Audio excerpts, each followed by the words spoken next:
Shalom semuanya, selamat pagi, puji Tuhan. Pada pagi hari ini kita masih merasakan naungan kasih Tuhan selalu ada bersama-sama dengan kita. Pada pagi hari ini kita akan mulai dengan merenungkan sedikit bagian dari firman Tuhan, namun sebelum itu mari kita bersatu di dalam doa. Ya Tuhan, Allah Bapa kami yang bertahta dalam kerajaan surga, kembali kami datang dengan segala kerendahan hati, membawa rasa syukur kami ke dalam-Mu, karena pada pagi hari ini kami masih boleh merasakan kasih penyertaan-Mu selalu ada bagi setiap kami. Pada saat ini ya Bapa, kami akan merenungkan sedikit bagian dari firman-Mu, kiranya Engkau menyertai kami, berkati kami, setiap kami yang mendengar, supaya kami boleh mengerti apa yang Engkau kehendaki di dalam hidup kami. Berkati juga hamba-Mu yang akan menyampaikan, kiranya apapun yang hamba-Mu sampaikan boleh seturut dengan perkataan-Mu. Inilah doa kami ya Bapa, hanya di dalam nama-Mu kami sudah berdoa dan mengucap syukur. Haleluya, amin. Oke, renungan pada pagi hari ini saya beri tema optimis atau pesimis. Dan dasar dari perenungan firman pada hari ini diambil dari kitab Bilangan 13 sampai 14. Jadi karena bacaannya cukup panjang, teman-teman bisa pause dulu mungkin untuk membaca. Tapi saat ini saya akan memberikan cerita singkatnya. Jadi ini kisah tentang ke-12 pengintai. Cerita singkatnya yaitu kan Tuhan sudah menjanjikan suatu tanah perjanjian kepada bangsa Israel, di mana tanah perjanjian tersebut akan berlimpah susu dan madunya. Lalu Tuhan itu menyuruh Musa supaya mengutus ke-12 pemimpin-pemimpin dari bangsa Israel ini untuk mengintai tanah perjanjian tersebut. Nantinya ke-12 pengintai ini mereka akan menyampaikan apa aja sih yang ada di negeri itu, mungkin dari hasil-hasilnya, lalu karakteristik negeri itu bagaimana, lalu penduduk-penduduk di negeri itu tuh gimana, semua akan disampaikan oleh ke-12 pengintai ini. Lalu berangkatlah pengintai itu untuk mengintai selama 40 hari. Setelah itu kembalilah mereka berkumpul dengan bangsa Israel lalu membawa hasil-hasil dari tanah perjanjian tersebut. Lalu mereka menyampaikan kalau wah, hasil-hasil dari tanah perjanjian ini bagus. Mungkin akrabnya itu sumber daya alam di tanah ini tuh bagus. Tetapi 10 dari ke-12 pengintai ini mengabarkan bahwa orang-orang di sana, orang-orang yang ada di tanah perjanjian ini adalah orang-orang yang kuat-kuat. Mereka itu punya tubuh yang besar-besar, perawakannya tinggi-tinggi. Lalu mereka itu seperti raksasa dan mereka itu juga memakan penduduknya sendiri. Dan mereka itu kekeh banget bilang kalau bangsa Israel itu nggak mungkin untuk masuk ke negeri itu karena orangnya itu kuat-kuat. Dan akhirnya bangsa Israel ini langsung bersungut-sungut dan mereka itu seakan-akan menyesal sudah dibawa keluar dari Mesir. Mereka sudah menyesal bahwa sudah keluar dari perbudakan. Parahnya lagi, mereka ini mau mengangkat pemimpin baru untuk membawa mereka kembali ke Mesir. Terus gimana dengan dua pengintai yang lain? Dua pengintai yang lain itu Kaleb dan Yosua. Mereka ini sangat yakin bahwa mereka itu pasti bisa masuk ke tanah perjanjian tersebut dan menduduki tanah perjanjian tersebut selama bangsa Israel ini tidak memberontak kepada Tuhan dan tidak takut kepada negeri itu. Nah, dari sini kita udah bisa lihat bahwa ada dua pihak dengan sifat yang berseberangan. Yang pertama adalah bangsa Israel dengan ke-10 pengintai ini, mereka langsung pesimis dan tidak yakin bahwa mereka bisa masuk ke tanah perjanjian tersebut. Lalu yang kedua ini ada Yakub dan Yosua yang dimana mereka optimis dan sangat yakin bahwa mereka bisa masuk ke tanah perjanjian tersebut. Terus gimana kelanjutan dari kisah ke-12 pengintai ini? Nah, dikatakan di Alkitab bahwa orang-orang yang pesimis ini, mereka yang berumur 20 tahun ke atas, bangkai-bangkainya akan tersebar di padang gurun.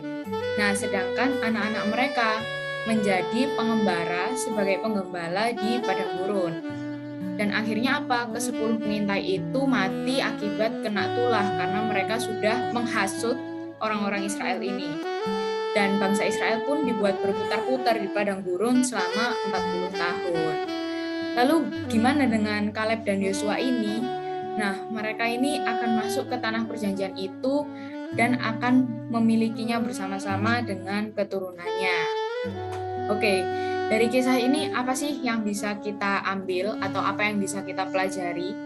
Nah, ketika kita optimis, ketika kita memegang janji Tuhan, ketika kita yakin akan penyertaan Tuhan, kita pasti bisa melalui apa yang ada di hadapan kita. Nah, keoptimisan yang dimiliki Kaleb dan Yosua ini yang mendasari mereka untuk tetap yakin dan percaya akan penyertaan Tuhan. Lalu, gimana sih mereka kok bisa jadi optimis? Nah, dalam Bilangan 14 ayat 24 itu dikatakan bahwa tetapi hambaku Kaleb karena lain jiwa yang ada padanya dan ia mengikut aku dengan sepenuhnya, akan kubawa masuk ke negeri yang telah dimasukinya itu, dan keturunannya akan memilikinya. Amin. Nah, jadi di sini itu dikatakan, di ayat ini dikatakan bahwa Kaleb ini punya jiwa yang lain. Nah, jiwa yang gimana sih yang dimiliki si Kaleb ini? Nah, jiwa yang dimiliki Kaleb ini adalah jiwa yang penuh percaya akan penyertaan Tuhan. Ia yakin bahwa Tuhan itu akan membawa mereka masuk ke negeri itu dan menduduki negeri itu.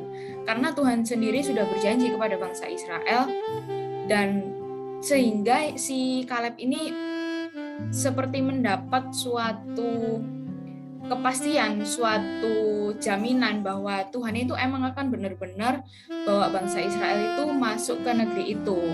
Dan Tuhan itu akan menggenapi janjinya. Nah, karena keoptimisan ini, Kaleb itu jadi lebih berani dan lebih yakin untuk bisa masuk ke tanah perjanjian itu. Dan Kaleb juga berusaha berulang kali untuk meyakinkan bangsa Israel bahwa mereka pasti bisa memasuki negeri itu. Nah, akhirnya Tuhan pun memberikan tanah perjanjian tersebut kepada Kaleb dan Yosua beserta dengan keturunannya.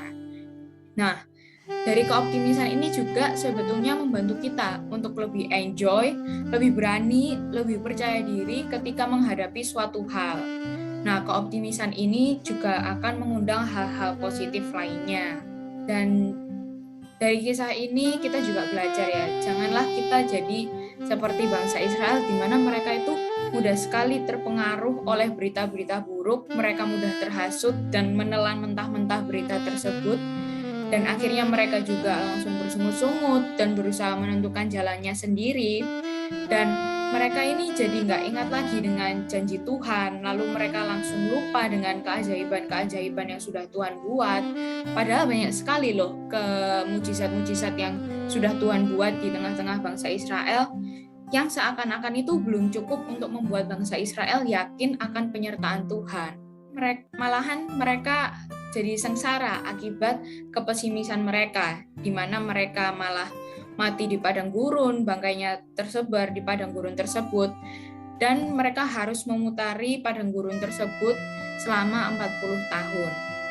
Nah, dengan ini kita kembali dikuatkan bahwa ketika kita dihadapkan dengan suatu tantangan, suatu rintangan, kita pasti bisa kok melaluinya. Kita harus optimis bahwa Tuhan itu akan menyertai kita, Tuhan yang akan membuat kita menaklukkan apapun yang ada di hadapan kita.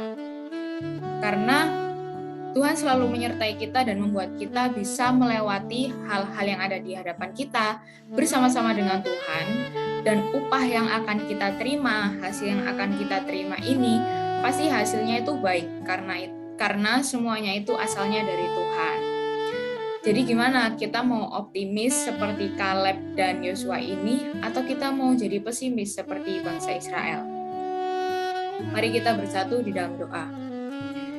Ya Tuhan, Allah Bapa kami, kembali kami diingatkan untuk menjadi pribadi yang optimis, di mana kami diingatkan supaya kami memegang janji-Mu, supaya kami berpegang terus padamu, dan terus yakin akan penyertaan-Mu, sehingga apapun yang ada di hadapan kami boleh kami taklukkan karena Engkau yang beserta dengan kami.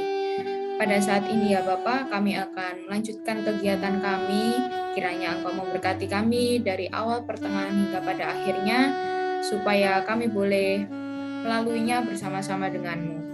Inilah doa kami ya Bapa, tutup bungkus kami dengan kuasa Roh-Mu, hanya di dalam nama-Mu kami sudah berdoa dan mengucap syukur. Amin.